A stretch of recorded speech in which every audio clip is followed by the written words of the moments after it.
नमस्कार, आदाब। Crime petrol dial 100 में आप सबका स्वागत है।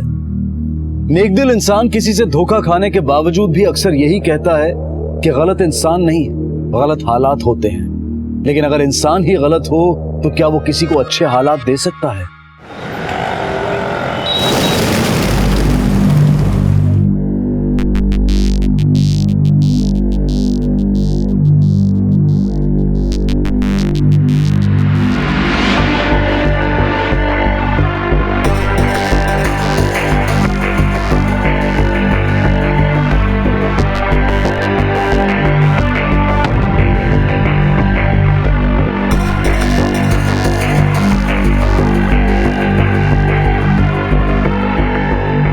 तुम गलत कर रही हो रितेश, कोई अगर अपनी गलती सुधारना चाहता है तो उससे मुंह मोड़ लेना भी गलत है ना बेटा। हाँ माँ, लेकिन तुम उस आदमी को मौका दे रही हो। इसने 15 साल से तुम्हारी कोई खबर नहीं ली।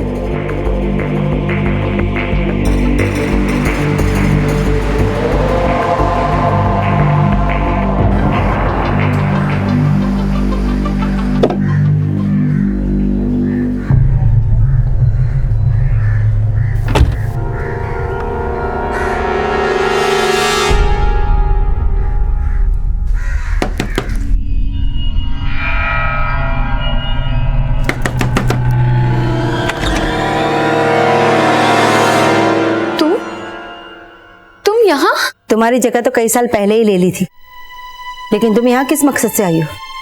उन्होंने खुद फोन करके बुलाया हमें यहाँ। अरे अंदर कहाँ जा रही हो? बाहर जाओ। जाने दीजिए हमें। अरे तू कांति जी। अरे कोई नहीं है। कांति जी, कांति जी।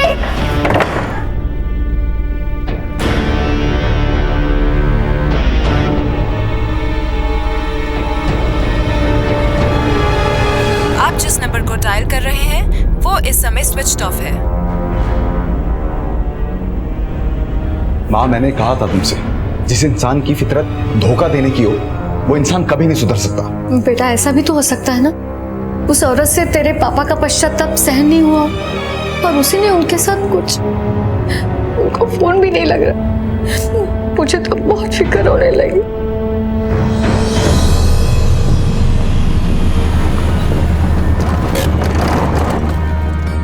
सर, एक कचरा बीनने वाले को कचरा बीनते समय एक आदमी का सर कटा मिला है। यहाँ आइए,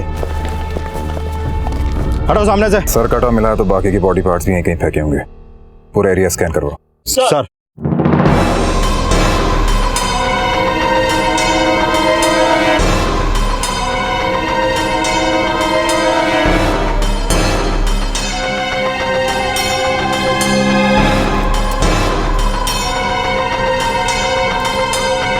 सर, यहाँ आइए। सर,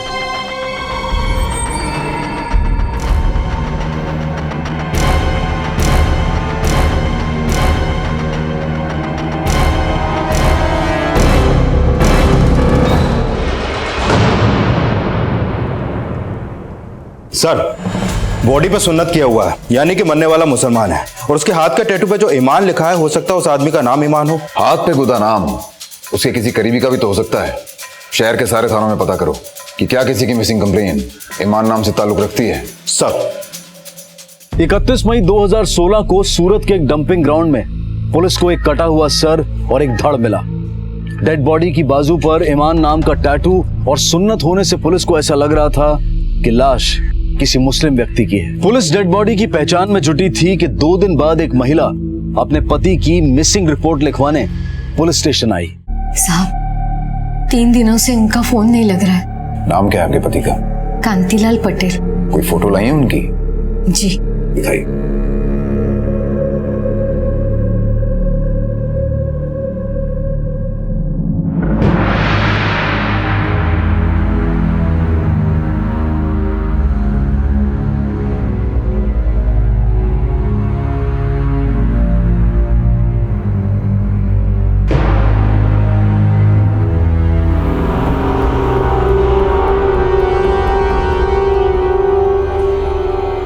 सर, इसका मतलब 2 मर्डर हुए। सर, कांतिलाल का है और धड़ किसी और का। अगर ऐसा है तो फिर उस धड़ का सर और कांतिलाल के बाकी बॉडी पार्ट्स क्यों नहीं मिले? एक काम करो, उस एरिया को फिर से स्कैन करो। सर। जमुना बहन ने कटे हुए सर की पहचान अपने पति कांतीलाल से तो की, लेकिन उसने धड़ को अपने पति का मानने से इनकार कर दिया और जल्द ही फोरेंसिक रिपोर्ट ने इस बात की पुष्टि भी कर दी। देखते ही देखते ये केस दोहरे हत्याकांड में बदल गया। पुलिस को लग रहा था कि ये दोनों हत्याएं एक साथ हुई हैं। कांतीलाल की पहचान हो चुकी थी और अब पुलिस उस अज्ञात लाश की पहचान में जुटी थी जिसकी बाजू पर ईमान नाम का टैटू गुदा था। सर, सूरत और आसपास के जिलों में कुल 13 मुस्लिम परिवारों ने अपने रिश्तेदारों की मिसिंग कंप्लेंट लिखवाई है, लेकिन उसमें से किसी का भी ईमान नाम से कोई ताल्लुक नहीं है। लेकिन ईमान नाम का इस अज्ञात लाश से ताल्लुक जरूर है। कांतीलाल भी जानता था इसे शायद। दोनों का मर्डर एक साथ हुआ है।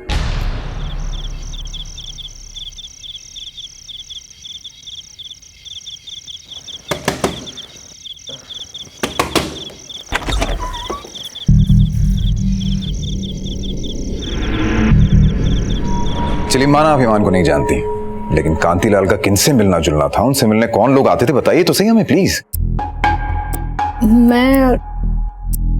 मेरे पति मेरे साथ यहाँ नहीं रहते थे। फिर कहाँ रहते थे? दरअसल 15 साल पहले मुझे और मेरे बेटे को उन्होंने घर से बाहर निकाला था। पर साहब, उस बात का पछतावा हो गया था उन्हें। और कितनी परीक्षा लेगी जमुना? अब माफ भी कर दे मुझे। परसों 30 तारीख है, तू आएगी ना? मैं 30 तारीख को उनके पास गई थी, लेकिन मासूमा ने मुझे घर के अंदर घुसने नहीं दिया। मासूमा कौन? उनकी प्रेमिका थी, जिसके साथ कई सालों से रह रहे थे। ये मासूमा मुसलमान है? जी मैं मुस्लिम हूँ, लेकिन किसी ईमान को नहीं जानती और न ही कांति जी का किसी ईमान से ताल्लुकात था। अगर सारे राज जानती हो उनके तो ये भी पता होगा ना कि उनका मर्डर किसने किया। वही जो उनसे नफरत करती थी। जमुना मैम की तरफ इशारा है तुम्हारा? हाँ, लेकिन उनका बेटा रितेश भी कुछ कम नहीं था। वो तो कांति जी के नाम से भी नफरत करता था। अगर तुम कांति से इतना प्यार करती थी तो तुमने उनकी मिसिंग कंप्लेंट क्यों नहीं दर्ज करवाई?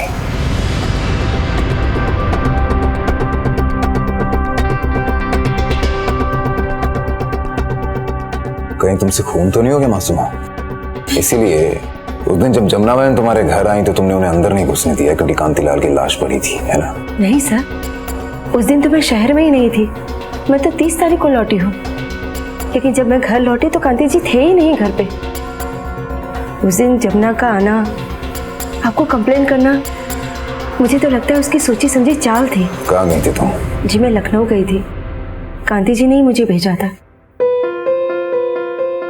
सुनो मासूमा, तुम बहुत महीनों से अपने घर नहीं गई हो, आओ चली जाओ लखनऊ। मैं भी यहाँ कुछ दिन अकेले रहना चाहता हूँ। वो अपनी मर्जी के मालिक थे। वो जो कहते पत्थर की लकीर हो जाता। सुनिए, आपके लिए खाना बना के रख दिया है, खा लीजिएगा। चलते हैं। ठीक है, तुम जाओ। और सुनो जी, 30 तारीख तक वापस आ जाना। उन्होंने तुम्हें 30 तारीख को ही लौटने को क्यों कहा? क्योंकि वो उस दिन उस रिश्ते की बरसी मनाते हैं जो उन्हें कोई खुशी नहीं दे पाया। हाँ, 27 साल पहले इसी दिन हमारी शादी हुई थी। वो चाहते थे कि हमारे नए रिश्ते की शुरुआत भी उसी दिन हो जाए। मगर मासूमा का तो ये कहना है कि वो उनसे शादी करना चाहते थे, आपको तलाक देना चाहते थे। नहीं, लेकिन इन्होंने अपना इरादा बदल दिया था। आप मुझे तो वापस बुला रहे हो, लेकिन आपने मासूमा को जो उम्मीदें दी है उसका क्या? वो भी तो एक औरत है। आपने मेरे साथ जो किया वही आप उसके साथ। उन्होंने कहा था कि मासूमा को उसका हक देकर वो उसको विदा कर देंगे, लेकिन मैं जब गई तो मासूमा उधर ही थी और कांति जी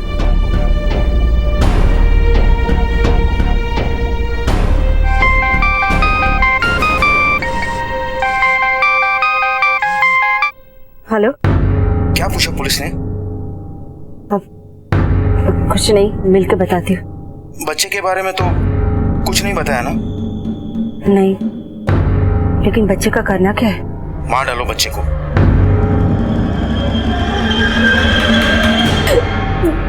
नहीं, मैं ये नहीं कर सकती। नहीं सती। मर गया इसका बाप, लेकिन तेरी ममता नहीं मरी। सुन, अब मैं जैसा बोलता हूँ ना वैसा कर। मैं सच बोल रही हूँ। सर, कांतिलाल का फोन 29 तारीख की शाम से बंद है और उसके फोन की लास्ट लोकेशन उसके घर की थी, लेकिन ऐसा कोई सुराग नहीं मिला जिससे साफ हो कि उसकी हत्या उसके घर पर ही हुई हो। कॉल रिकॉर्ड्स में कोई ऐसा नंबर मिला जिससे ईमान का क्लू मिलता हो? सर, मैंने हर नंबर की पहचान निकाली, लेकिन ऐसा कोई नहीं मिला जिसका नाम ईमान हो या ईमान नाम से ताल्लुक रखता हो। ईमान का ताल्लुक मासूमा से भी तो हो सकता है। उसके भी कॉल रिकॉर्ड्स निकलवाओ और पता करो कि 30 तारीख तक ये वाकई लखनऊ में थी या नहीं। कांतिलाल के पड़ोसियों से पूछताछ करो।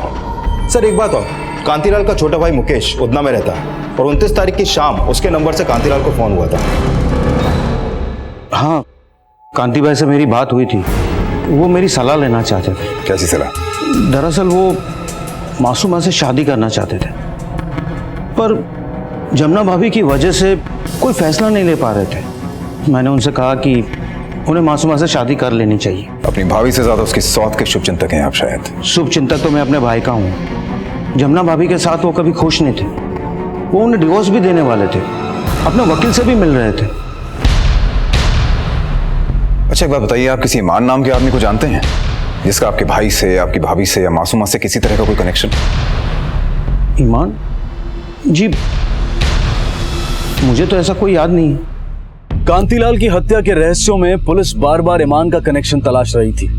पुलिस को लग रहा था कि इस केस में लीड उन्हें तभी मिल पाएगी जब वो उस अज्ञात लाश की पहचान कर पाएंगे जिसकी बाजू पर ईमान नाम का टैटू गदा था, और पुलिस उसकी पहचान के लिए हर संभव प्रयास कर रही थी। सर, सूरत और आसपास के जिलों में ईमान नाम का डेटा निकलवा के भी पूछताछ की, लेकिन कोई लीड नहीं मिली और मासूमा के कॉल रिकॉर्ड में ईमान का कोई कनेक्शन नहीं है। और ये बात भी सही है कि 23 मई से 29 मई की सुबह तक मासूमा लखनऊ में थी। ये भी तो हो सकता है ना कि ईमान का लखनऊ से कोई ताल्लुक हो। एक काम करो, मासूमा जिस ट्रेन से सूरत आई थी पता करो उसके साथ कोई आदमी भी आया था क्या। एक सर्च टीम लखनऊ भिजवाओ और लखनऊ में मासूमा का जहाँ जहाँ आना जाना है वहाँ ईमान से जुड़ी इन्फॉर्मेशन कलेक्ट करने की कोशिश करो। कांतिलाल के लॉयर का पता चला? सर, अभी वो बड़ोदरा में है, शाम तक सूरत पहुंच जाएगा। सर, कांतिलाल के पड़ोसियों से पूछताछ में पता चला कि 29 तारीख को कांतिलाल का बेटा रितेश उसके घर गया था। सर, दोनों बाप बेटे में काफी झगड़ा हुआ, यहाँ तक कि रितेश ने कांतिलाल को जान से मारने की धमकी भी दी। कांतिलाल से शिकायत तो बहुत होगी तुम्हें। 15 साल पहले तुम्हारी माँ के साथ साथ तुम्हें भी छोड़ दिया उसने। जी, अफसोस रहेगा मरते दम तक कि वो मेरे बाप थे। इस बात का अफसोस नहीं है कि तुम्हारा बाप इस दुनिया में नहीं है? सर, उनका श्राद्ध मैंने 15 साल पहले कर दिया था। तो 29 तारीख को कौन सा कर्म कांड अधूरा रह गया था जिसे पूरा करने गया था अपने बाप के घर? बेटा रितेश, आओ अंदर आओ। मैं अंदर आने के लिए नहीं आया हूँ और ना ही कोई रिश्ता बनाने आया हूँ। यहाँ पर सिर्फ समझाने आया हूँ कि मेरी माँ को बहलाना फुसलाना बंद कर दो, नहीं तो कोई दुख नहीं होगा मुझे अपनी माँ को विधवा बनाने में। मतलब तुम मानते हो कि तुमने अपने बाप को जान से मारने की धमकी दी थी? सर, मैं गुस्से में था, मैंने बोल दिया गुस्से में। आप जैसा सोच रहे हैं ऐसा कुछ भी नहीं है। मैं बस अपने बाप को ये कहने गया था कि वो आगे से मेरी माँ को ना बुलाएं अपने पास। तेरी माँ तो खुद रहना चाहती थी ना उनके साथ, तुझे क्या प्रॉब्लम थी? या वो भी नाटक कर रही है और असलियत कुछ और है? सर, आप मुझ पर और मेरी माँ पर सवाल उठाना बंद कीजिए और कांतिलाल की असलियत पता कीजिए। वो इंसान सिर्फ अय्याश नहीं, जुआरी और शराबी भी था।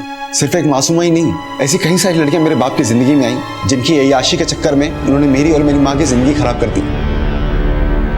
जब मैं 10 साल का था तब उन्होंने मेरी माँ को उनके ऑफिस में काम करने वाली सेक्रेटरी के लिए छोड़ दिया था। और सर, वही नहीं, उसके बाद भी कई सारी लड़कियां मेरे बाप की जिंदगी में। तो इस बार क्या हो गया कि उनकी सारी जातियां भूल के भी तेरी माँ उनके साथ रहना चाहती थी, मासूमा के उनकी जिंदगी में रहने के बावजूद?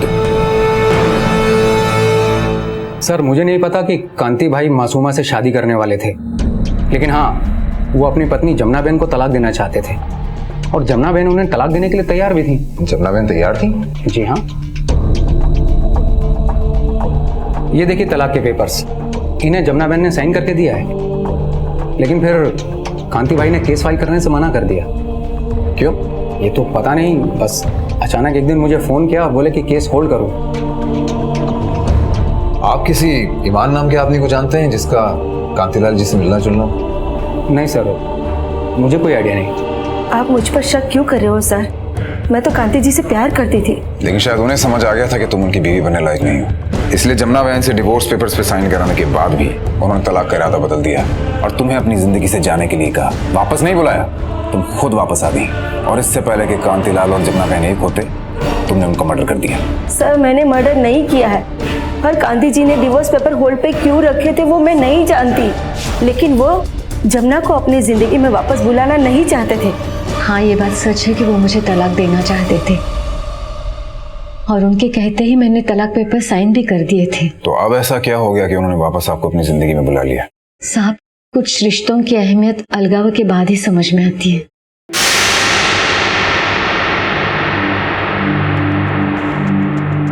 रिश्ता तो खत्म हो गया, लेकिन मैं तुम्हारी और रितेश की हर जरूरत को आप फिक्र ना करें, मैंने अपने बेटे रितेश को इतना काबिल बनाया है बुढ़ापे में अपनी माँ का सहारा बन सके। तुम अब भी मुझसे कुछ मांगोगी नहीं? आज तक जिसने सिर्फ अपमान दिए उनसे कुछ भी मांगकर अपनी ही नजरों में गिरना नहीं चाहती मैं। एक बार मैंने आपसे शराब छोड़ने की मांग की थी, आपने मेरा खाना बंद करवाया। आपके लिए तो मेरी भावनाओं को कोई मोल नहीं है और इसीलिए अलग होने का भी मुझे कोई मोल नहीं चाहिए। और अगले ही दिन उन्होंने मुझे फोन किया। हेलो हेलो जमुना, तुमने मेरा गुरूर पूरी तरह से तोड़ दिया है और मुझे 27 सालों बाद एहसास हुआ है कि दुनिया की हर औरत मर्द से ज़्यादा महान होती है। जमुना, मैं अब डिवोर्स केस फाइल नहीं कर रहा हूँ और मैंने तय किया है कि बाकी की ज़िंदगी तुम्हारे और रितेश के साथ गुजारूंगा। प्लीज़ जमुना, मुझे माफ़ कर दो, लौट आओ मेरे पास प्लीज़। 2 महीने पहले ही वो मुझे बुलाना चाहते थे, मैंने हाँ नहीं कहा।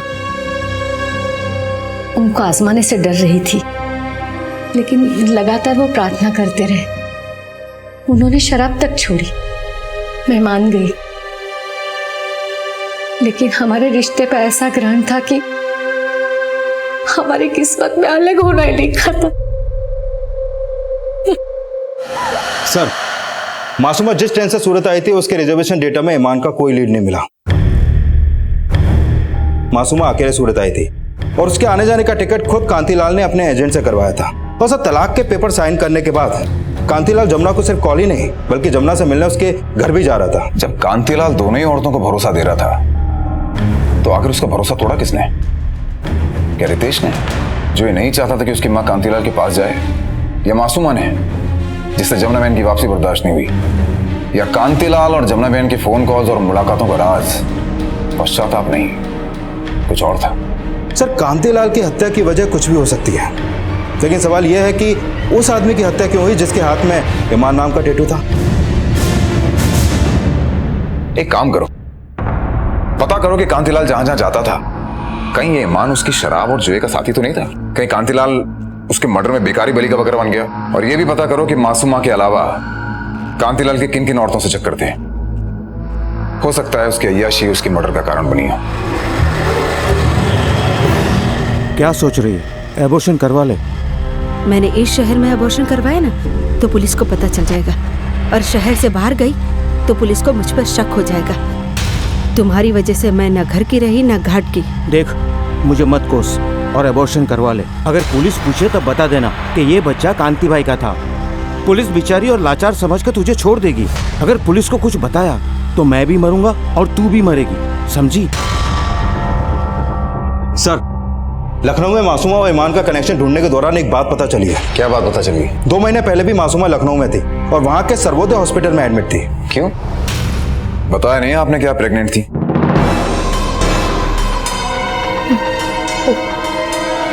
कैसे बताती? जिनका बच्चा था वही नहीं रहे तो मैंने अबॉर्शन करा लिया। अबॉर्शन करा लिया? जी। कांति का ही बच्चा था? और किसका होगा? पक्का? आप एक ही सवाल बार बार क्यों कर रहे हैं? क्योंकि वो कांति का बच्चा नहीं था। लखनऊ के सर्वोदय हॉस्पिटल में भर्ती हुई थी ना आप, IVF के जरिए प्रेग्नेंट हुई। कांति से भी यही झूठ बोला था ना तुमने कि वो उसका बच्चा था। बोलो। हाँ, झूठ बोला मैंने उनसे। और क्या करती, वो मुझसे शादी ही नहीं कर रहे थे। मैंने झूठ बोला तभी तो वो जमुना से तलाक लेने के लिए तैयार हुए। तुम्हारे इसी झूठ पे भरोसा करके कांतिलाल ने जमुना बहन से डिवोर्स के पेपर्स पे साइन तो करवा ली है, लेकिन जब उन्हें असलियत का पता चला तो वो तुम्हें अपनी जिंदगी से निकालना चाहते थे और जमुना बहन को लाना चाहते थे, और इसी रंजिश में तुमने उनका मर्डर कर दिया। मैंने उनका कत्ल नहीं किया है और वो इसे अपना ही बच्चा मानते थे। कांति को किसकी मदद से मारा? ईमान कौन था? मैं किसी ईमान को नहीं जानती और ना ही मैंने किसी की मदद ली है और ना ही मैंने कांति जी को मारा है। कांति जी की मौत से मुझे क्या मिलता? सब कुछ तो उनकी बीवी और उनके बच्चे का हो जाता ना। ये भी तो एक वजह हो सकती है ना कि चाहती तो तुम सब कुछ थी, लेकिन उनके रहते हुए तुम्हें कुछ भी नहीं मिल रहा था। मैं उन्हें कैसे मारूंगी? जब उनका मर्डर हुआ तब मैं इस शहर में ही नहीं थी।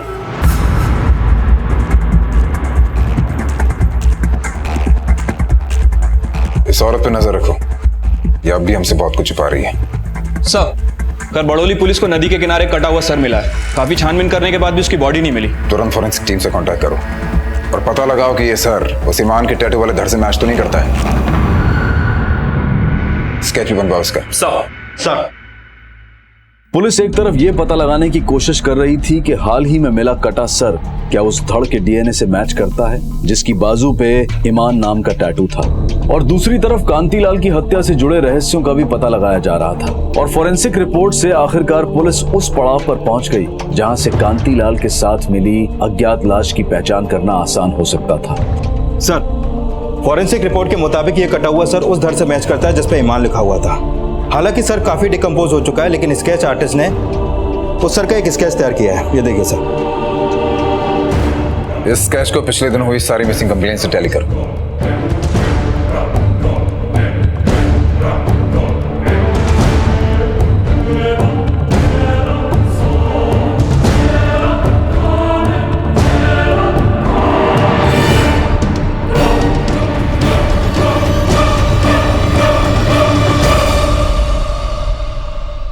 सर, पता चला है कि मासूमा अक्सर कांतिलाल के भाई मुकेश से मिलने उसकी दुकान पर जाया करती थी।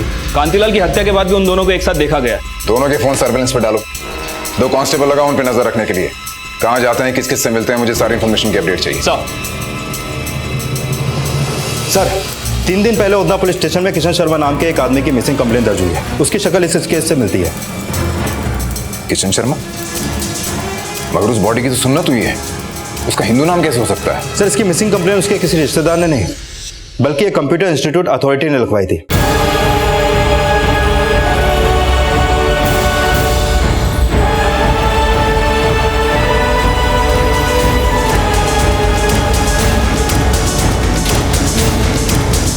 सर, किशन शर्मा बैचलर था, वो अकेला रहता था, उसके आगे पीछे कोई नहीं था, इसलिए मैंने मिसिंग कंप्लेंट लिखवाई।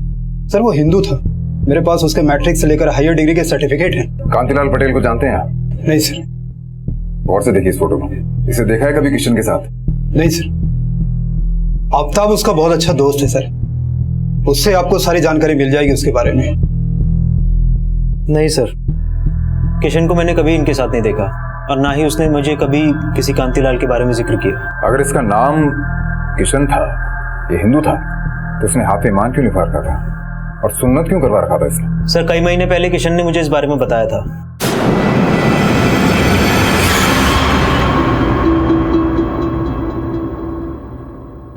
ईमान? तू फितरत से बेईमान है, ये हाथ पे ईमान क्यों लिखवा रखा है? क्या हुआ, तेरा चेहरा क्यों उतर गया? ईमान मेरा पहला प्यार थी, मैं शादी करना चाहता था उसके लिए मैंने अपना धर्म भी बदल लिया। कृष्ण से कामिल बन गया, लेकिन उसने मुझे छोड़ दिया। लेकिन ये निशानी मरते दम तक मेरा साथ नहीं छोड़ेगी। और उसने मुझे बताया कि ईमान की शादी किसी और से हो गई थी, बस इसके अलावा उसने और कुछ नहीं कहा। किन लोगों से मिलना जुलना था उसका? किसी से कभी कोई लड़ाई झगड़ा हुआ था? नहीं सर, वो तो यारों का यार था, लेकिन थोड़ा अय्याश भी था। क्लब, डिस्को, लड़कियां, सिगरेट, दारू, सब उसके शौक थे। कभी उसके घर जाता था तो कोई ना कोई लड़की वहां से निकल रही होती थी। ये देखकर लगता नहीं कि तूने जिंदगी में कभी किसी सच्चा प्यार किया होगा। जब से ईमान ने मुझे धोखा दिया है ना, तब से किसी भी लड़की की मेरी आंखों में कोई इज्जत नहीं। सर, मैंने किशन और कांतिलाल दोनों के कॉल रिकॉर्ड चेक किए, इन दोनों के बीच कभी कोई कॉल नहीं हुई। मतलब कांतिलाल और किशन की हत्या का आपस में कोई लिंक नहीं है, ये दोनों अलग केस है। सर मुझे भी यही लग रहा है। किशन के कॉल रिकॉर्ड के मुताबिक उसे लास्ट कॉल एक सुषमा नाम की लड़की ने किया था, जो 2 महीने पहले तक उसी इंस्टीट्यूट में पढ़ रही थी जहां पर किशन टीचर था। और जब से किशन का फोन बंद है, उसका भी फोन बंद है।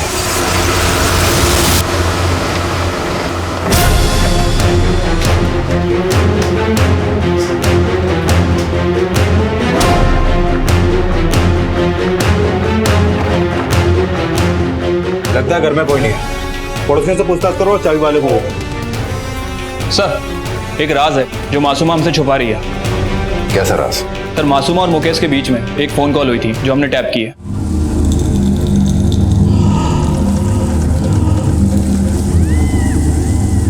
मना किया था ना मुझे फोन मत करना, क्यों बार बार घंटी बजा रही है? लेकिन की ऐसी तैसी। अब ना ही मुझे फोन करना, ना मुझसे मिलने की कोशिश करना, समझी? मासूमा को लेके आओ। सर अगर अब भी तुमने सच नहीं बोला तो सोच लो, फिर बहुत मुश्किल हो जाएगी तुम्हें।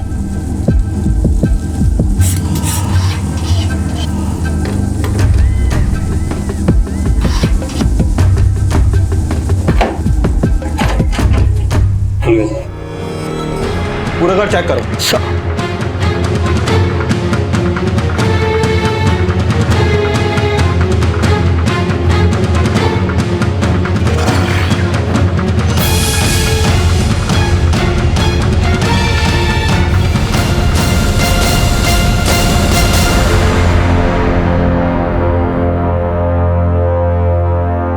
आईवीएफ का आइडिया किसका था? मुकेश का।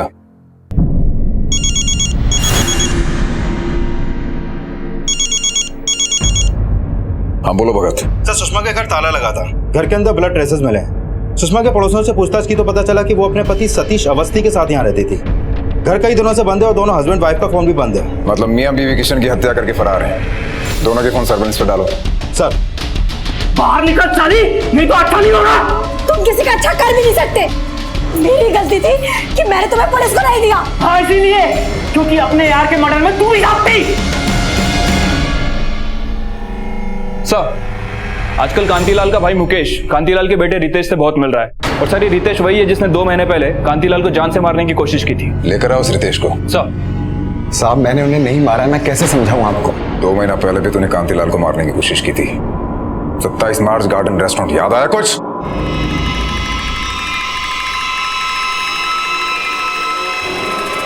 साले धोखेबाज, धोखेबाज! अरे क्या कर रहा है? क्या हुआ भाई? साहब मैं उस इंसान से नफरत करता था।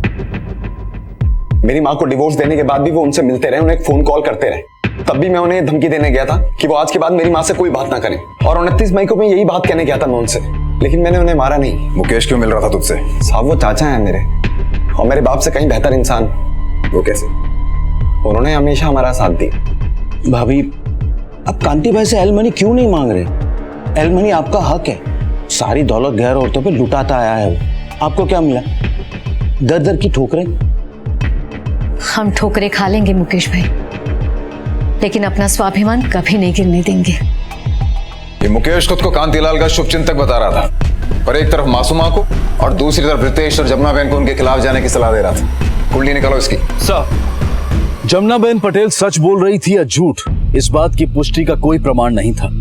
कांतिलाल का बेटा रितेश भी सस्पेक्ट बनकर सामने आया था और पुलिस को बार बार यह भी लग रहा था कि मासूमा का ईमान से कोई ना कोई ताल्लुक जरूर है। कांतिलाल की हत्या की कई वजह सामने आई थी, लेकिन कांतिलाल के साथ मिली लाश की पुष्टि ना होने की वजह से पुलिस इस हत्याकांड में कोई भी थ्योरी नहीं बना पा रही थी। और ये सवाल भी खड़ा हो रहा था कि क्या इन दोनों हत्याओं का आपस में कोई कनेक्शन है भी या नहीं।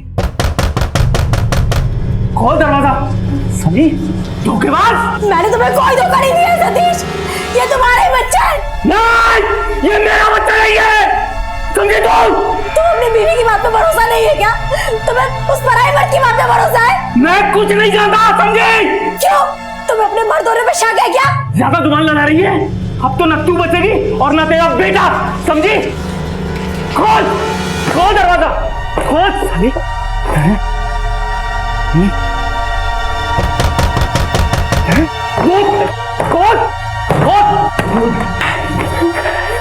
साली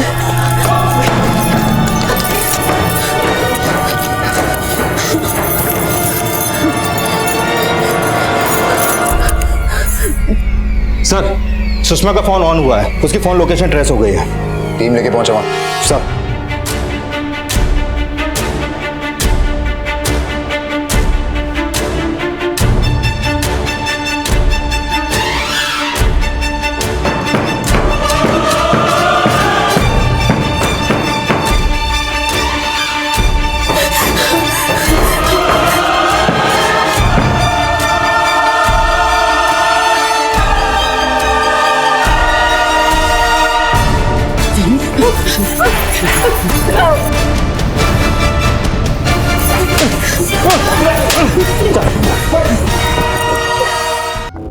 सर, किशन को मैं अपना अच्छा दोस्त मानती थी, इसीलिए उसे घर बुलाया था, पर उसने इस बात का गलत मतलब निकाला। सर ये क्या कर रहे हैं? सर छोड़िए सर, क्या कर रहे हैं? सुषमा, क्या चल रहा है ये? साले मेरी बीवी के साथ। मैं खुद नहीं हूं यहाँ पे, इसने मुझे बुलाया। उसने ऐसी गलतफहमी पैदा कर दी कि मेरे पति सतीश को मुझ पे विश्वास नहीं रहा। मैं जब प्रेग्नेंट हुई तो सतीश हमारे बच्चे को उसका बच्चा कहने लगे। तब मैंने किशन को फ़ोन करके रिक्वेस्ट की कि वो सब कुछ सच सच बता दे। इस तरह अपने पति को अंधेरे में क्यों रख रही हो तुम? ये बच्चा। साले, तूने मेरी बीवी को गंदा किया। उसकी बॉडी पहचान में ना आए इसलिए मैंने उसका सर काट दिया, धड़ अलग फेंक दिया और सर पुल पे ले जाके नदी में फेंक दिया। हमें पता था कि पुलिस हमारे घर तक पहुंच जाएगी, इसीलिए हम वो घर छोड़कर चौल वाले घर में आ गए। पुलिस किशन शर्मा के केस की चार्जशीट तैयार कर रही थी कि तभी कांतिलाल मर्डर केस में एक नया एंगल सामने आया। सर, मैंने मुकेश की हिस्ट्री निकाली है। 2 साल पहले उसने कांतिलाल के साथ फ्रॉड किया था, जिसके लिए उसको जेल भी हुई थी। कैसा फ्रॉड? सर, पिताजी के मौत के बाद वापी की वो जमीन कांति भाई को विरासत में मिली और क्योंकि वहां पे नया हाईवे बना तो वो जमीन की कीमत चौगुनी हो गई, क्योंकि वो जमीन उस हाईवे से जुड़ी हुई थी। और सर, मैं लालच में आ गया, इसलिए मैंने एक नकली बिल बनवाया ताकि उस जमीन पर मैं अपना हक जमाने की कोशिश कर सकूं। और इसलिए कांतिलाल ने तुम्हें जेल करवा दी, जिसकी दुश्मनी निकालने के लिए तुमने उनका मर्डर कर दिया। नहीं सर, मैंने उनका मर्डर नहीं किया, मैं तो सिर्फ वो जमीन अपने नाम करवाना चाहता था। और इस बार तो मैं कांति भाई को पैसे देने के लिए भी तैयार था, लेकिन कांति भाई ने वो जमीन मुझे नहीं बेची, इसलिए मैंने सोचा कि मैं मासूमा को यूज करूं। और मासूमा इस बात से परेशान थी कि कांति भाई उससे शादी नहीं कर रहे थे, तो मैंने मासूमा को आइडिया दिया कि वो प्रेग्नेंट हो जाए ताकि कांति भाई जमुना बहन को डिवोर्स दे दे और उसे एलिमनी देने के लिए उन्हें पैसे देने पड़े, ताकि कांति भाई मजबूर होकर वो जमीन मुझे बेच दे। लेकिन ना जमुना बहन ने एलिमनी मांगी, ना कांतिलाल ने मासूमा को छोड़ा, इसलिए तुमने। नहीं सर, मैंने उसका मर्डर नहीं किया सर। कांति भाई तो खुद मुझे वो जमीन बेचने के लिए तैयार हो गए थे। मुकेश, तुझे मेरी जमीन खरीदनी थी ना? बोल कितने पैसे देगा? कल तक 20 दे रहा था, अब 15 दूंगा। बोलो। ठीक है, लेकिन एक शर्त है, पैसे मुझे तुरंत चाहिए। कांति भाई पैसा तैयार छे। मुकेश, मैं तुझे थोड़ी देर बाद फोन करता हूँ। बाद में नहीं, अभी बताओ ना भाई। 15 का 16 देता हूँ। सर, कांति भाई ने मेरा फोन काट दिया क्योंकि वो अपनी जमीन किसी बिल्डर को बेच चुके थे। बिल्डर को? हाँ सर, अब उस जमीन पे उस बिल्डर का बोर्ड लगा हुआ है, गुप्ता बिल्डर्स।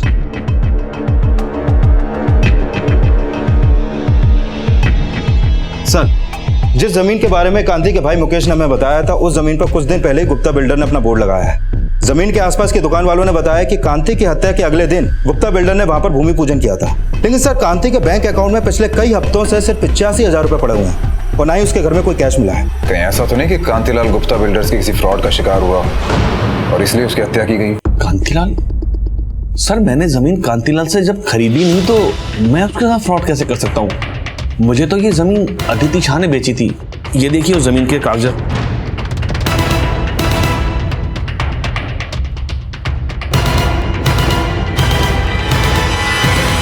सर, मैंने रजिस्टर ऑफिस में चेक किया। ये जमीन गुप्ता बिल्डर को अदिति शाह ने बेची थी और 8 महीने पहले तक ये जमीन कांतीलाल के नाम पर थी और कांतीलाल ने अदिति शाह को बेची थी। मुकेश को लेके आओ। सर मैं झूठ नहीं बोल रहा हूँ। 1 महीने पहले कांति भाई ने खुद मुझे फोन करके वो जमीन खरीदने को कहा था। लेकिन जब कांतीलाल 8 महीने पहले ये जमीन अदिति शाह को बेच चुका था तो 1 महीना पहले तुम्हें बेचने को क्यों कहेंगे? सर मुझे नहीं पता कांति भाई ने मुझसे झूठ क्यों बोला। उन्होंने खुद मुझे फोन किया था। जब तक सच ना बोले तोड़ते रहो इसे। सर बोलो। सर एक बात पता चल गया, मैंने कांतीलाल के बैंक लॉकर खुलवाए थे, उसमें एक विल मिली है। ये विल 2 महीने पुरानी है, जिसमें लिखा है कि उसके मरने के बाद उसकी सारी जमीन उसके बेटे रितेश के नाम होगी। अगर ये विल कांतीलाल ने 2 महीने पहले बनाई है तो ये जमीन अदिति शाह के नाम कैसे हो सकती है पिछले 8 महीने से? इसका मतलब अदिति जो कोई भी है उसने कांति के साथ फ्रॉड किया है। नहीं सर, ये फ्रॉड अदिति शाह ने नहीं बल्कि उसके पति विष्णु ने किया है, जो कांतीलाल का वकील है। बताता हूँ सर, बताता हूँ सर। कांति भाई मुझ पे बहुत भरोसा करते थे। मुझे लगा कि उन्हें बेवकूफ़ बनाना आसान है, तो मैंने पुरानी डेट के स्टैम्प पेपर्स खरीद के सौदे के पेपर्स बनवा लिए और फिर धोखे से उन पे कांति भाई के साइन भी ले लिए और फिर मैंने वो ज़मीन अपनी बीवी के नाम करवा दी सर। फिर सर थोड़े दिन पहले मुझे कांति भाई ने बताया कि वो ज़मीन को बेचकर उसके थोड़े से पैसों से मासूमा के लिए घर ले लेंगे और फिर जमुना बहन को भी वापस बुलवा लेंगे। लेकिन सर उन्हें नहीं पता था कि वो ज़मीन में पहले ही गुप्ता बिल्डर को बेच चुका हूँ सर। लेकिन सर मुझे पता था कि एक दिन उनको मेरे इस फ्रॉड का पता चल जाएगा, लेकिन मैं उसके लिए भी तैयार था सर। साले विष्णु हरामखोर दगाबाज, तूने अपने दोस्त की पीठ पे खंजर भोंका। पहले पीठ पे घोंपा था, अब सीने पे घोंपूंगा। जिस रिश्ते को पटरी पर आने में 27 साल लगे हों, वो रिश्ता नई शुरुआत से पहले ही बिखर जाए तो उसका मलाल उन शिकायतों से ज्यादा होता है जो कभी उस रिश्ते के बिगड़ने की वजह बना था। और जिस रिश्ते को बचाए रखने की गुंजाइश ही खत्म हो जाए, उस रिश्ते को मौका देना अपने पैरों पर कुल्हाड़ी मारने जैसा ही होता है।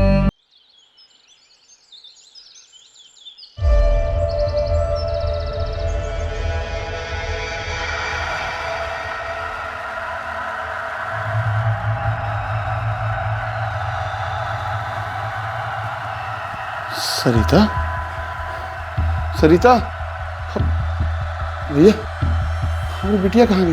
हमें क्या पता तुम्हारी बिटिया कहाँ? सरिता, ये हमारी बिटिया कहाँ है? यहीं तो थी ना? अरे वो तो कहीं भी मुंह उठाकर चली जाती है। अरे ऐसे कैसे चली जाती है? वो तो ठीक से चल भी नहीं पाती। हमें नहीं पता। अरे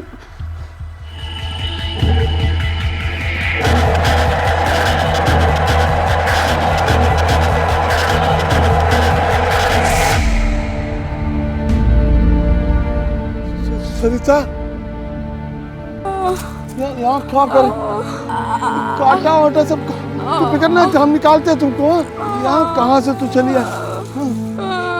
रुक जा बेटी, दुख रहा है पेट, पेट दुख रहा है बेटी। आज आज संभाल। यहाँ कहाँ तू चली है अस्पताल से?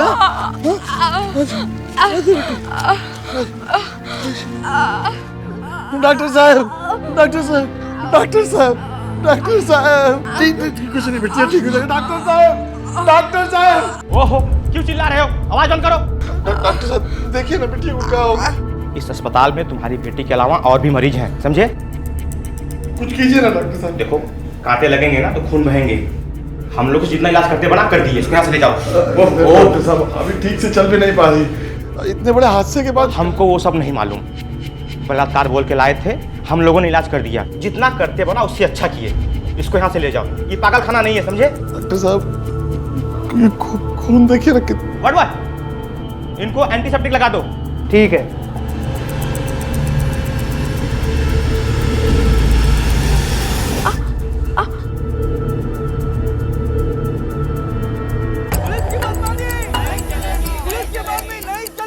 बाहर शोर कैसा है? जरा देखो। बाहर गांव के लोग इकट्ठा हुए हैं सरिता केस को लेकर और धरना प्रदर्शन भी कर रहे हैं। आओ देखते हैं। पुलिस की माननी नहीं चलेगी, नहीं चलेगी, नहीं चलेगी। ये केस बंद करो, बंद करो, बंद करो। पुलिस की मनमानी नहीं चलेगी। और बचा रहे हो साहब, हम वो सरिता के केस के बारे में बात करने आए हैं। हाँ, तो उसकी तहकीकात चल रही है। ये तो मालूम है साहब, यही कह रहे हैं हम। काहे कर रहे हैं ये सब? क्या मतलब? काहे उस पगली के लिए पूरे गांव को परेशान कर रही है पुलिस अबे। और साहब, हमारी फैक्ट्री से भी 2 मजदूरों को ले गए, हमको डबल काम करना पड़ रहा है, ऊपर से नुकसान भी बहुत हो रहा है। 2 दिन पहले हमको घर से उठा लाए वो। हाँ साहब, हम लोग बहुत परेशान हो गए। देखिए, इस केस का जो मर्जी करना है कीजिए, बंद करिए बस। हाँ, आप लोगों को पता भी है ये नाबालिग बच्ची के साथ बलात्कार का केस है। अरे साहब, पगली लड़की का केस है, ना वो कुछ बोल पाती है ना बता पाती है। बलात्कार हुआ भी है कि नहीं हुआ है कैसे बताएगी वो? और आप लोगों ने पूरे गांव वालों को परेशान कर रखा है। या तो तुम लोगों का दिमाग खराब हो गया है या फिर तुम लोग अपनी इंसानियत भूल चुके हो। उस लड़की के टेस्ट हुए हैं जिसमें साफ साफ लिखा है उस नाबालिग बच्ची के साथ बड़ी बेरहमी के साथ बलात्कार हुआ है, और आप लोग उसका साथ देने के बजाय उल्टा उसी को कोस रहे हैं। जाइए यहाँ से आप लोग। चलिए चलिए जाइए आप।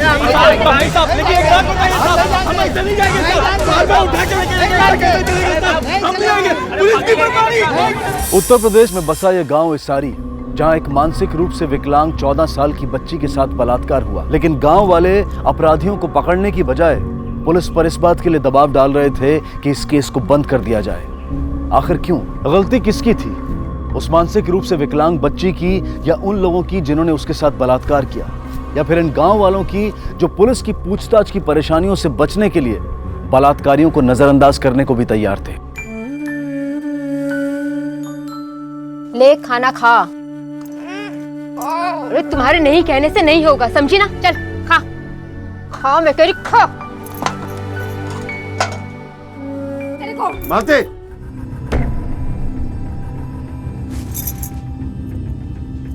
पगला गए हो का? हाँ, क्या ना चला बकरी? हाँ, हम पगला गए हैं। अरे इस लड़की ने शराब कर दिया हमारी जिंदगी को। अनाज वाले ने अनाज देने से मना कर दिया। सारे गांव वालों से दुश्मनी हो गई हमारी। बचती भी नहीं है ये।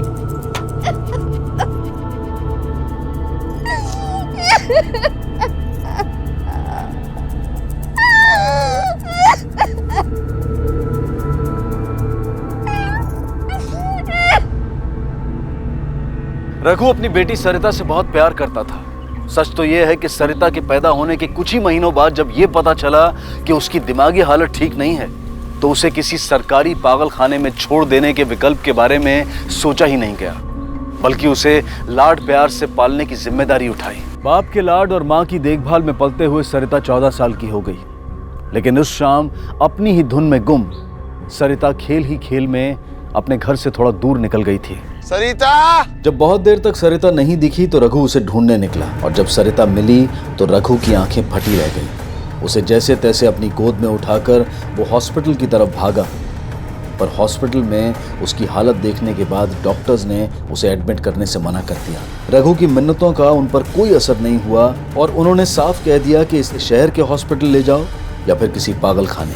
अपनी बच्ची को मालती के पास छोड़कर रघु पुलिस स्टेशन की तरफ भागा।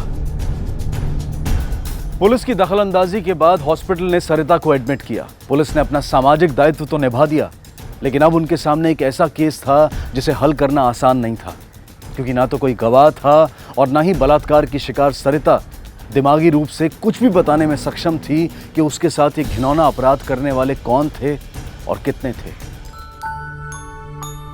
तितली पकड़ने जाना है ना, तो खाना खाना पड़ेगा। ले ले ले ले, अरे खाओ खाओ खाओ खाओ खाओ।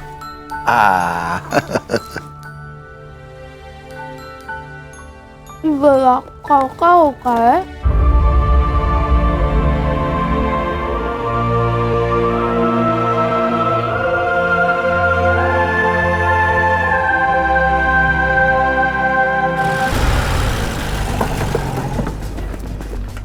सरिता से बात कर सकते हैं? वो आपको क्या बताइए साहब, उस मासूम को तो ये भी नहीं मालूम कि उसके साथ क्या कुकर्म हुआ है।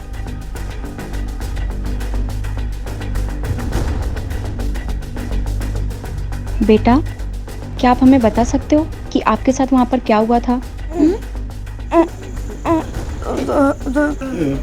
पेट के नीचे दर्द होता है।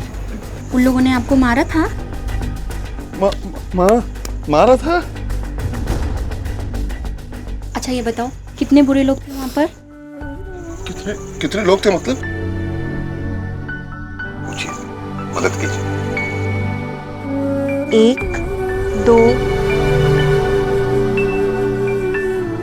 1 2 गिनती सिखाए थे ना बेटा?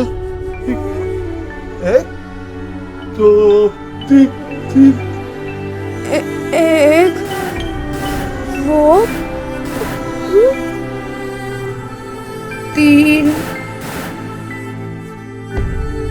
सर, लगता है 1 या फिर 2 से ज्यादा लोग। का मतलब 3-4 लोग।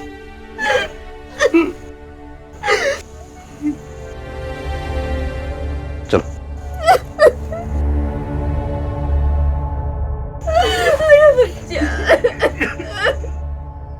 किसी भी भाषा में ऐसा कोई शब्द नहीं है जो बलात्कार की शिकार किसी महिला के दर्द को, उसकी लाचारी, उसकी बेबसी को पूरी तरह से बयां कर पाए।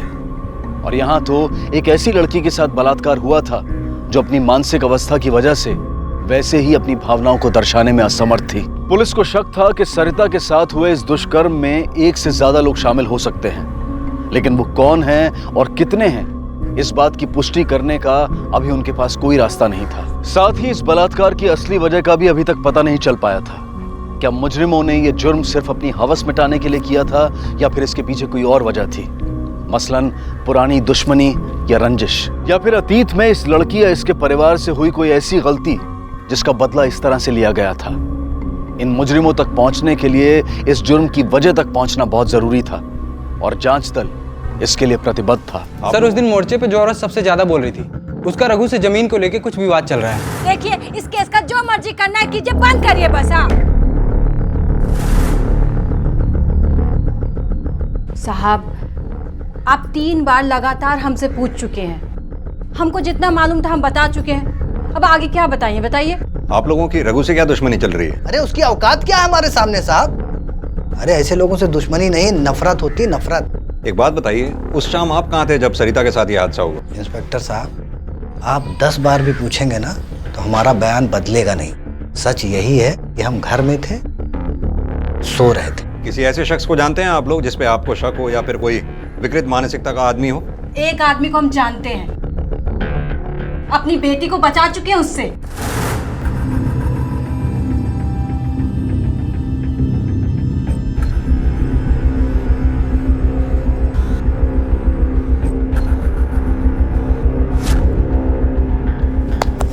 अरे ये तो यही गिर गया।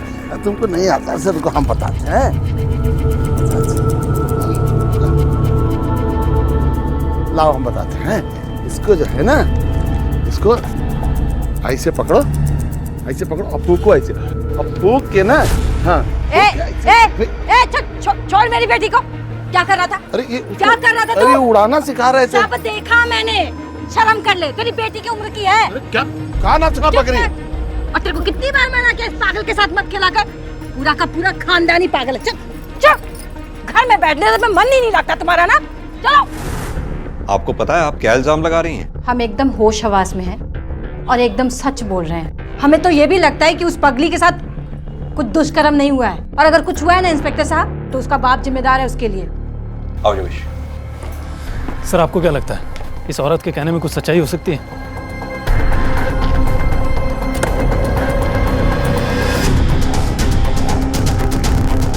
इस बाप को देखकर लगता नहीं ऐसा कि ये अपनी बेटी के साथ कोई गलत काम कर सकता है।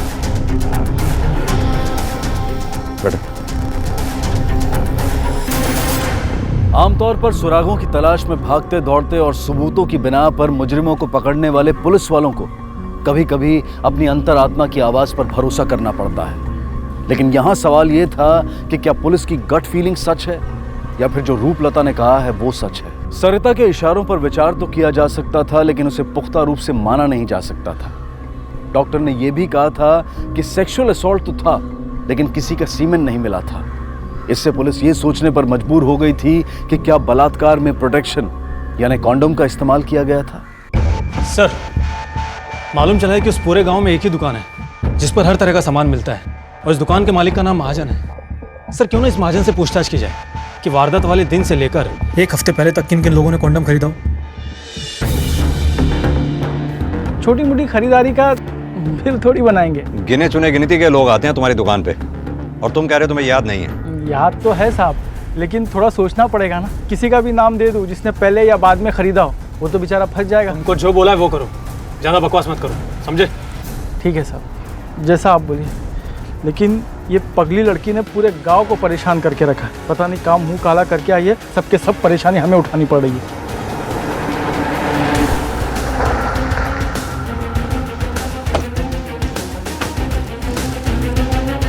सर इस जगह कई बार देख चुके हैं। आई नो, पर कभी कभी चीजें नजर से चूक जाती हैं और ये बात भी पक्की है कि सबूत हमें वारदात की जगह से ही मिल सकता है। हाँ, रघु ने कहा था कि सरिता उसे यहाँ बेहोश पड़ी मिली थी, लेकिन ये भी मुमकिन है कि वारदात यहाँ ना होकर के कहीं और हुई हो। सरिता यहाँ खुद चलकर पहुंची हो या फिर उसे यहाँ लाकर फेंक दिया गया हो। हमें अपनी जांच का दायरा बढ़ाना होगा और एक बार फिर अच्छी तरह से छानबीन करनी होगी। चलो आओ।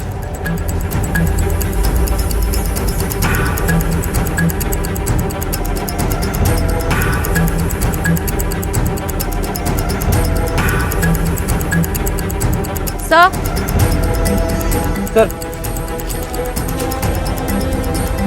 सर ड्रिंक की बोतल एविडेंस बैग में डालो।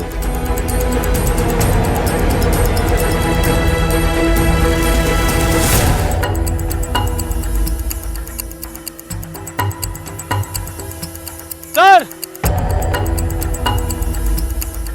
हाँ योगेश। सर ये दुपट्टा मिला है और ये चप्पल, और ये देखिए सर ब्लड के सैंपल भी। आसपास और ध्यान से देखो, जरूर कुछ ना कुछ और मिलेगा।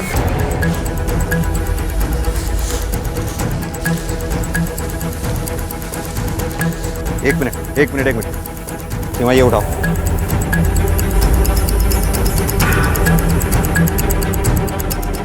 ये तो ब्रांड वही है जो हमें वहां मिला था। जी सर। इस जगह को देखकर लगता है कि वारदात यहीं हुई होगी। फॉरेंसिक वालों को बुलाओ। Yes sir. सारी परेशानियां ऐसी खड़ी हो गई, क्या बोले? ये देखो पगली।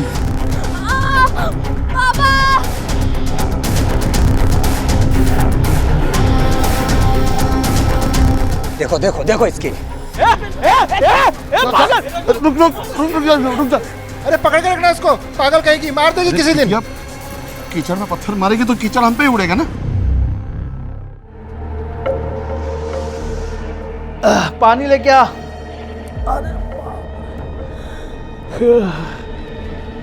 सोच रहे हैं कि कल शहर जाके बड़ा पुलिस स्टेशन में कंप्लेंट कर देंगे। काहे? का हुआ? अरे का हुआ, आज पुलिस दुकान पर आ गई, कहने लगी कि सबका नाम दो जो जो कंडम खरीदते। अरे कहाँ से याद रखेंगे?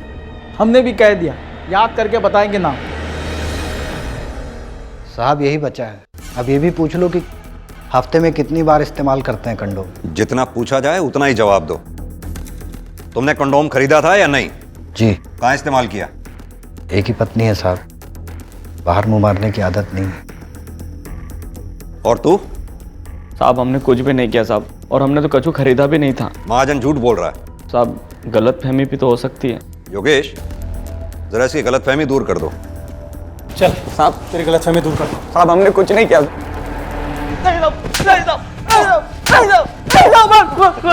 मैं बताता हूँ साहब, मैंने खरीदा था पर अपने लिए नहीं। तो फिर किसके लिए खरीदा था?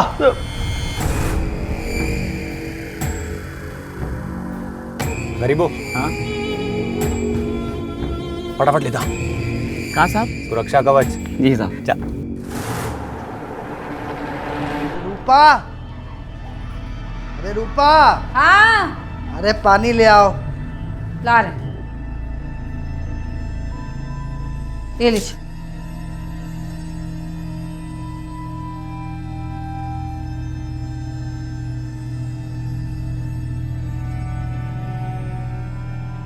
पुलिस वाले अब काहे बुलाए थे आपको? अरे पगला गए साले, दिमाग घूम गया उनका।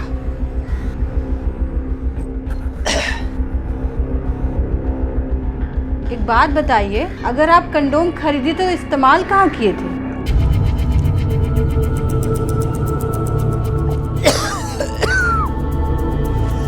यार दिमाग मत चाटो, वहां पुलिस वाले ये पूछ रहे हैं और घर में तुम ये पूछ रहे हो।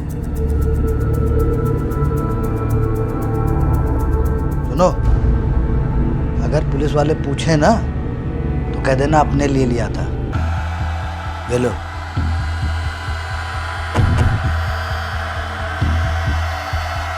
अपने लिए? सर, क्राइम सीन से जो विस्की की बोतल मिलने पर हमें मालूम चला है उस ब्रांड को 2 लोग यूज करते हैं पूरे गांव में। एक तो बलिया साड़ी फैक्ट्री का मालिक रजत और दूसरा दुहारू, जिसकी दुश्मनी रघु से है। और सर, ऐसा भी पता चला है कि रजत एक रात में 3 से 4 बोतल उड़ा देता है। एक काम करो, इस दुआरू को बुलवाओ, तब तक हम चल के इस रजत की जन्म कुंडली निकलवाते हैं। आओ।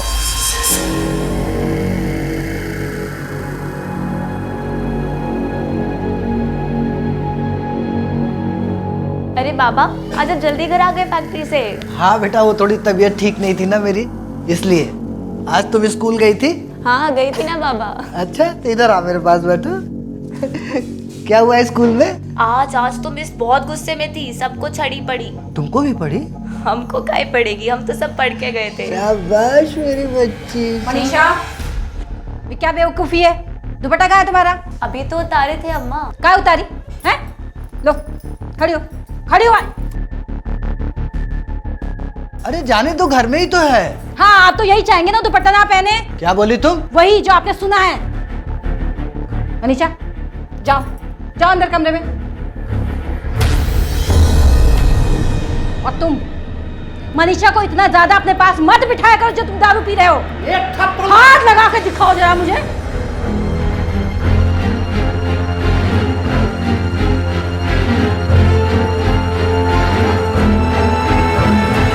सर, करीबों ने जो भी कहा है वो सच है। सर, हमारा एक दोस्त है जयंत, वो शहर में रहता है और उसका गेस्ट हाउस भी है।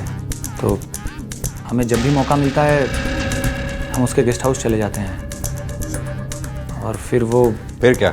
सर, हमारी बीवी को मत बताइएगा प्लीज़। हम साथ वहाँ पीते हैं और जयंत वहाँ लड़कियों का इंतज़ाम करता है। और फिर हम लोग। ये जयंत रहता कहाँ है? Ballia sir. Yogesh, Ballia police station को इन्फॉर्म करो और उनसे कहो कि जयंत के बारे में जानकारी हासिल करें। पर जयंत की बीवी को भी इन सब के बारे में पता नहीं है सर। कोई बात नहीं, अब पता चल जाएगा। जयंत, रजत ने हमें सब कुछ बता दिया। अब तुम हमें बताओ कि माजरा है क्या? मैं सच कह रहा हूँ साहब, उस दिन हम लोग मेरे गेस्ट हाउस पे ही थे। वहाँ पे शराब पी रहे थे और फिर 2 लड़कियाँ बुलाई थी, उनके साथ। ठीक है, जाओ। योगेश। Yes sir. उस इलाके में जाके उन 2 लड़कियों के बारे में मालूम करो, पता करो कि ये जो कह रहा है सही है या गलत। Okay sir.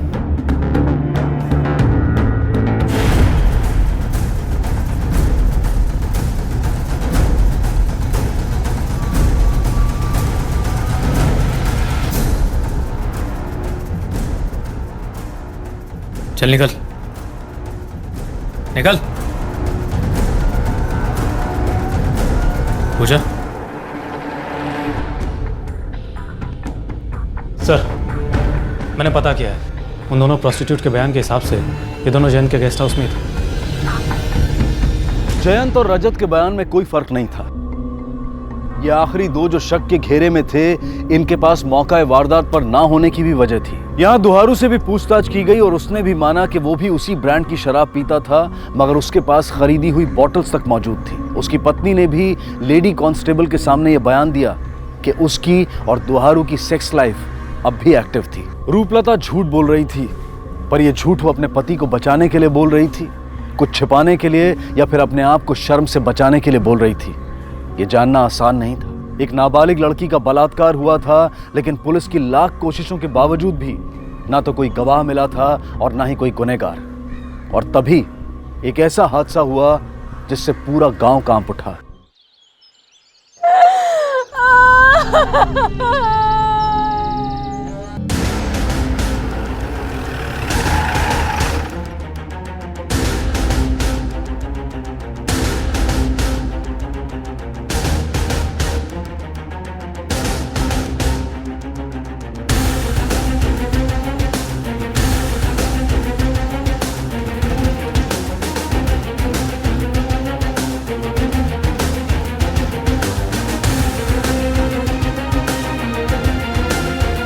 आसपास देखो, कुछ मिलता है क्या?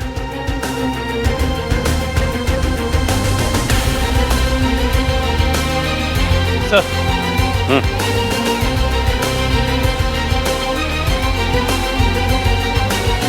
यही सबूत हमें सरिता के क्राइम स्पॉट से भी मिले थे। कहीं ऐसा तो नहीं मनीषा का कातिल और सरिता का रेपिस्ट एक ही हो? या फिर यह भी हो सकता है कि कोई सबूत यहां रख के किसी को फंसाना चाह रहा हो?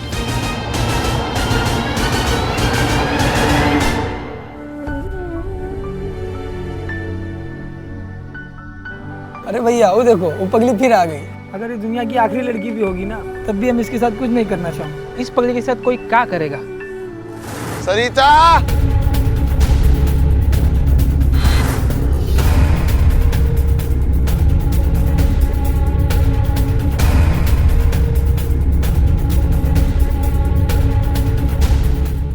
एक, वो, तीन। इसका मतलब 3-4 लोग।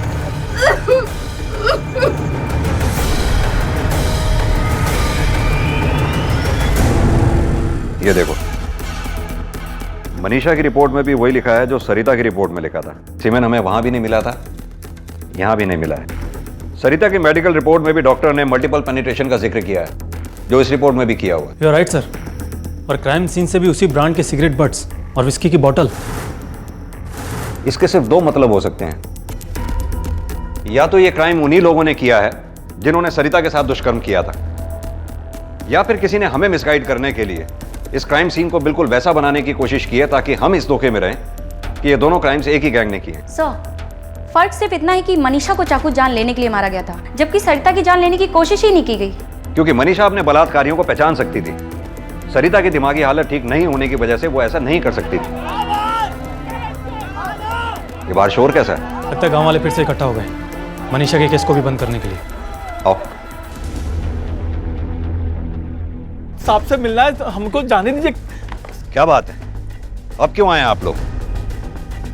हम सब आपसे हाथ जोड़कर माफी मांग रहे हैं। साहब, पिछली बार हम लोग आए थे कि आप सरिता का केस बंद कर दें, लेकिन इस बार हम चाहते हैं कि आप जितनी पूछताछ करना चाहते हैं हम सारे गांव वालों से कर सकते हैं। हम सारे गांव वाले आपके साथ में। क्यों भाई, साथ में हो ना? साहब, हमसे जो भी मदद पड़ेगी हम करेंगे आपको, और जिसने भी ये कुकर्म किया ना उसे छोड़िएगा मत।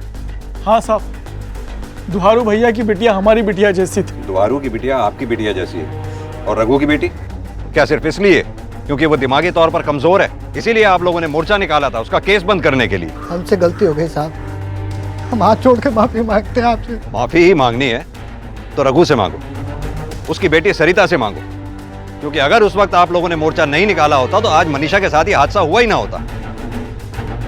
हवलदार, भेजो इन सबको।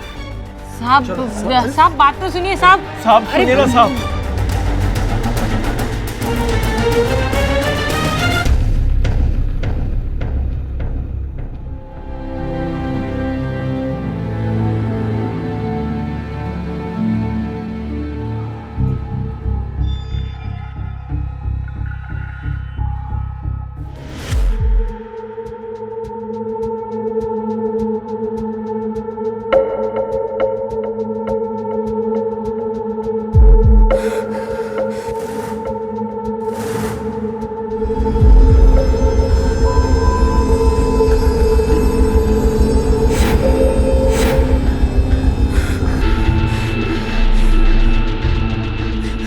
क्या हुआ बेटी?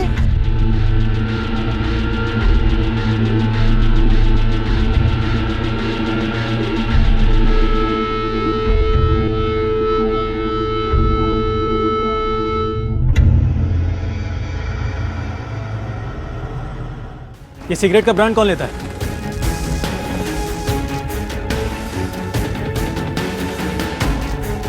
क्या है ना साहब, ये ब्रांड थोड़ा महंगा है ना, इसको शहर से मंगवाना पड़ता है। अच्छा, से खरीदता कौन है? इस ब्रांड को अक्सर रजत साहब मंगवाते हैं। चाहते कहाँ हैं आप लोग? और किस केस की तहकीकात कर रहे हैं? सरिता के रेप की या फिर मनीषा के मर्डर की? तुमसे जितना पूछा जाए उतना जवाब दो। देखिए सर, अब हम आपके किसी भी सवाल का कोई जवाब नहीं देंगे। पहले ही उस पगली के चक्कर में आप हमसे बहुत सवाल जवाब कर चुके हैं। हमको ये प्रूव करना पड़ रहा है कि कहाँ थे हम। मतलब पूरे गांव में हम ही आपको बलात्कारी लग रहे हैं का? और बाद में फिर हमको प्रूव करना पड़ेगा कि मनीषा के मर्डर के वक्त कहाँ थे हम। एक बात बताइए हमको, ये लड़कियों को अकेला घर से बाहर काहे निकले देते हैं? कि इनके साथ कुछ हो जाए।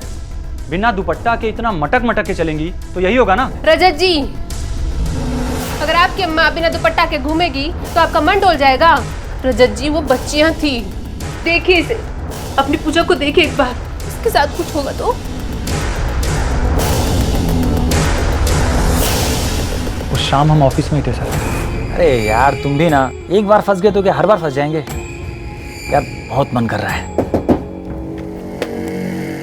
जी मैं करवाता हूँ, जल्दी करवाता हूँ। क्या चल रहा था? कुछ नहीं, एक लास्ट ऑर्डर था, वही ले रहा था।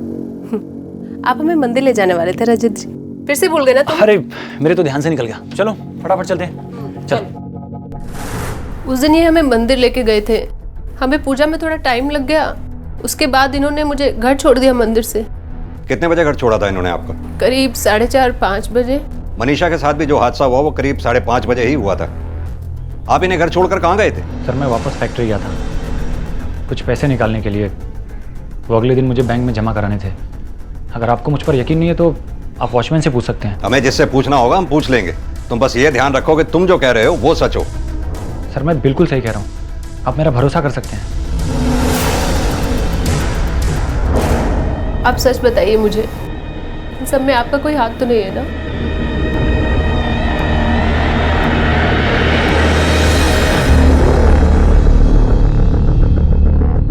नमस्ते सर। नमस्ते रघु, कैसे हो? ठीक है सर। सरिता कैसी है? ठीक नहीं है, थोड़ा दर्द रहता है और हादसे के बाद कभी भी दौरा पड़ जाता है। तो डॉक्टर को दिखाओ।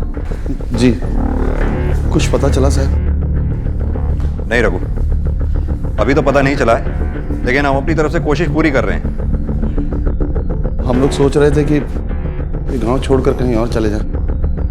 बड़ी बेइज्जती महसूस होती है अभी। लेकिन क्यों? मनीषा की हत्या के बाद अब तो गांव वालों की सोच भी बदल गई है। हाँ वो तो है। कल सरिता सारा दिन बाहर थी पर किसी ने कुछ कहा नहीं, ना ही किसी ने गाली दी, ना ही पत्थर मारा। नहीं तो बिना कुछ कहे, बिना गाली दिए कोई वहां से जाता ही नहीं था। लेकिन दौरा तो फिर भी पड़ गया साहब, डर के मारे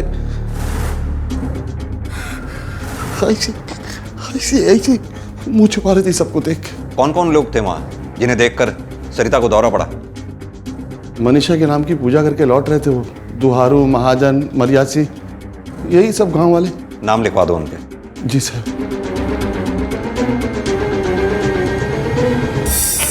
रघु, ये मनीषा का जब बलात्कार और खून हुआ उस वक्त तुम कहाँ थे? मालती की तबीयत ठीक नहीं थी और हम बिटिया के साथ बाहर गए थे। ठीक है, तुम नाम लिखवा दो और जाओ। जी सर।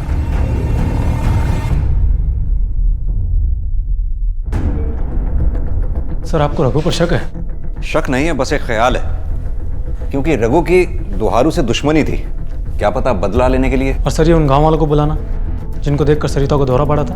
क्या पता किसी खास चेहरे को देखकर उसे दौरा पड़ा। अब उसकी मानसिक हालत ऐसी तो है नहीं कि वो किसी शख्स पर हाथ रख के या उंगली उठा के ये कह सके कि इस आदमी ने मेरे साथ बलात्कार किया था। हाँ एक बात जरूर है, हो सकता है सरिता ही हमें अपने बलात्कारियों तक पहुंचा दे। रघु की जानकारी के बाद पुलिस ने उन सभी गवाहों को पुलिस स्टेशन बुलवाया जो रघु के घर के सामने से गुजरते थे, क्योंकि उनमें से ही किसी को देखकर सरिता बहुत डर गई थी।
आपको ये तो सजा हो, कसम से अम्मा कसम कुछ नहीं किया।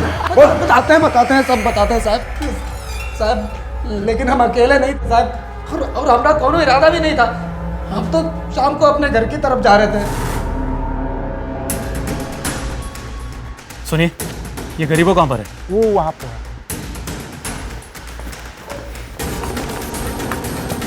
क्या गरीबों? क्या?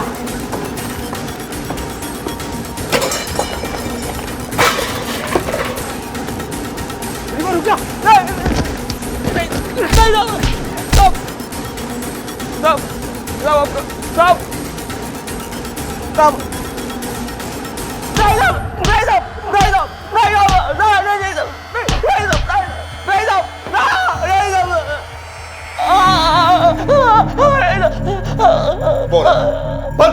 बताता हूँ साहब, मरियासी सही कह रहा था साहब, दोनों वो दारू पीने के लिए बैठे थे।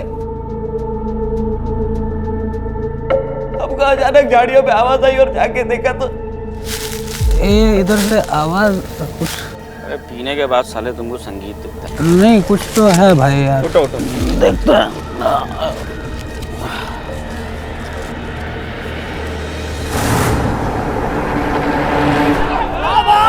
साहब मेरी बात सुनिए साहब।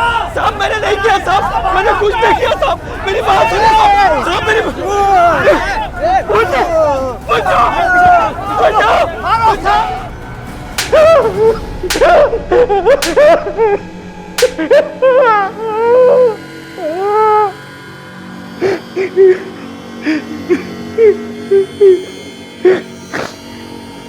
बता, बोल। साहब मेरा दिमाग खराब हो गया था साहब, पगला गया था। एक कॉन्डम देना। हाँ ले, ऐश कर। सारी दुनिया ऐश कर रही है और हम कंडम बेच रहे हैं।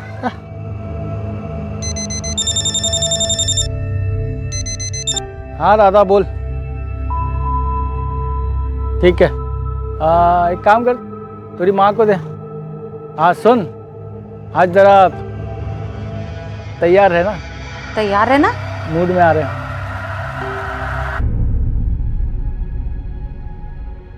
आज सल्ला मान जाए, हम भी थोड़ा ऐश करेंगे। अरे हमारा कॉन्डम कहाँ गया?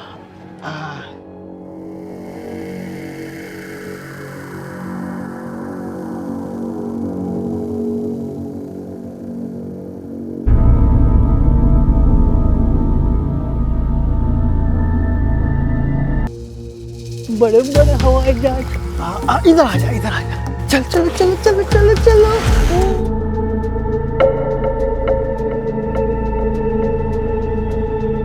आनंद भैया,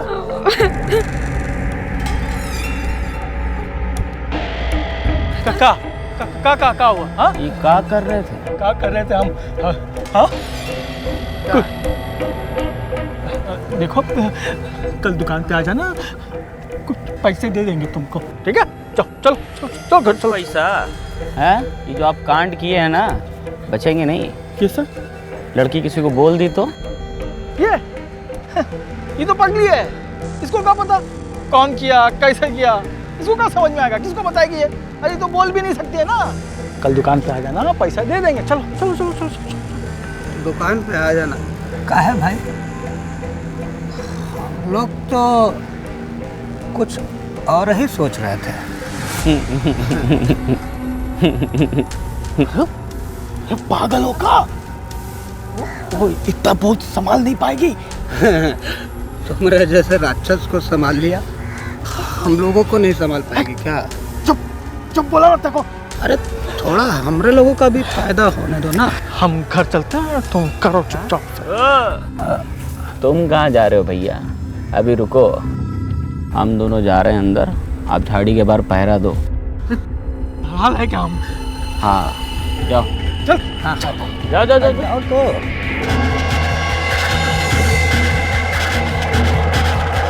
जब गरीबो तुम्हारे साथ इस दुष्कर्म में शामिल था, तो फिर कंडोम खरीदने वालों की लिस्ट में उसका नाम क्यों डाला तुमने? जब आप हमसे पूछताछ करने आए थे तो हम बहुत डर गए थे।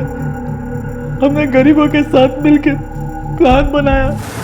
गरीबों, आज पुलिस आई थी दुकान पे। पुलिस? काय? कह रही थी कि हफ्ते भर में जितने लोग ने कंडोम लेके गए थे सबका नाम बताओ। हाँ तो सच बोल दो, दे दो नाम। दम मार के आया होगा। अरे तुम्हारा नाम देंगे तो हम नहीं फंसेंगे क्या? अरे टेंशन काहे ले रहे हो? हमसे पुलिस पूछेगी तो हम कह देंगे किसके लिए लेके गए थे। किसके लिए लेके गए? हमरे साहब के लिए। उन्हीं के लिए तो लेके जाते थे। और फिर मनीषा को देखकर तेरे दिमाग में शैतान सवार हो गया। नहीं साहब, मनीषा बिटिया के साथ हमने कुछ नहीं किया, उसे छुआ भी नहीं साहब। हमने कसम खा ली साहब कि हम कुछ नहीं करेंगे। हमने तभी कसम खा ली थी साहब। तो मतलब तूने मनीषा का मर्डर नहीं किया? वो तो हमारी बिटिया जैसी थी, हम कैसे मारे साहब। इन तीनों में से कोई ना कोई एक जरूर झूठ बोल रहा है। और सर वो विस्की की बोतल और सिगरेट रजत यूज करता है।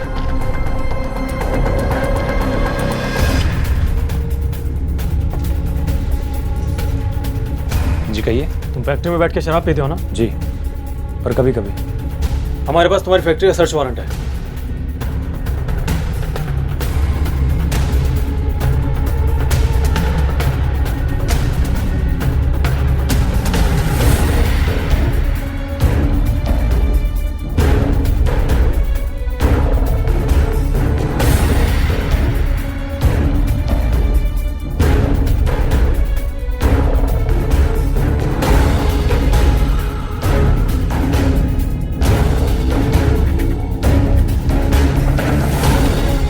चाकू किसका है? यही है ना वो चाकू जिससे तुम लोगों ने मनीषा का कत्ल किया? बोलो। साहब, हमने इसको बहुत मना किया था कि मारो मत, लेकिन इसने हमारी एक भी नहीं सुनी। और जब मनीषा कुएं से पानी भर के घर पे जा रही थी तब हम लोगों की नज़र उस पर पड़ी। अरे ओ मनीषा, कहाँ जा रही हो? अरे चाचा पानी लेने आए थे, अभी घर जा रहे हैं। अरे तो यहाँ से कहाँ घर जा रही हो? वहाँ चलो, छोटा रास्ता है, आ जाओ। अरे पर यहाँ से थोड़ी कोई रास्ता है। इनसे पूछ लो, बताओ। अरे हाँ, इधर बहुत छोटा रास्ता है, हम तो रोज जाते हैं। अरे घर इधर है तो रास्ता यहाँ से कैसे होगा? वो गली नजर आ रही, सीधे घर की तरफ। अरे चाचा क्या बोल रहे हो? यहाँ से थोड़ी। अरे चाचा, अरे हम रोज जाते हैं। क्या बोल रहे हैं? तब हमको ख्याल आया कि इस सरिता की तरह पगली तो है नहीं, हम लोगों के बारे में सबको कहीं बता ना दे तो। और उस जगह पे रजत साहब का दारू की बोतल और सिगरेट वहीं पे डाल दी जिससे कि शक उन पे जाए। माफ कर दो साहब। चल, तुम लोग जितने होशियार बनते हो ना उतने हो नहीं, क्योंकि जुर्म की तो फितरत ही है, करने वाले को भी नहीं बख्शता वो। माफ कर दीजिए। इस सामाजिक भेदभाव की वजह से एक ऐसी बच्ची की जान गई जिसका कोई दोष नहीं था। अगर गरीबों और मरियासी जैसे दरिंदों की गलती है तो गलती पूरे गांव की भी है। अगर सरिता की मानसिक स्थिति की वजह से उसका बहिष्कार कर अपने बच्चों के साथ ना खेलने देने की बजाय अगर उसे अपनाया होता, उसे प्यार दिया होता, तो महाजन जैसे दरिंदों की हिम्मत ही नहीं होती उस पर हाथ डालने की। जरूरत है सोच को बदलने की, बहिष्कार करने की नहीं, अपनाने की। इसी विचार के साथ अब मैं अनूप सोनी आपसे विदा लेता हूं। फिर मुलाकात होगी अगले एपिसोड में एक और चौंका देने वाले केस के साथ।